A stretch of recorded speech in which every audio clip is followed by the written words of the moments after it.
Welcome back to another technical deep dive here in the debug zone.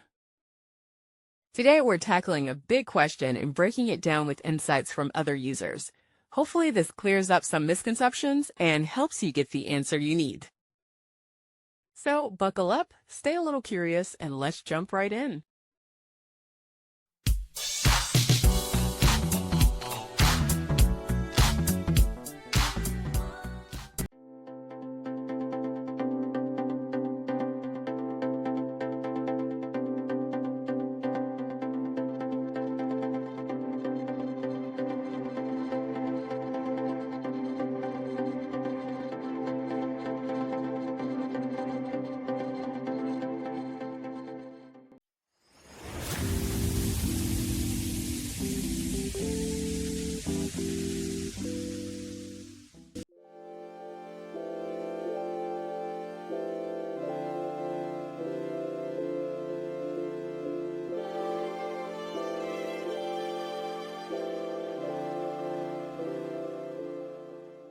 And that's a wrap.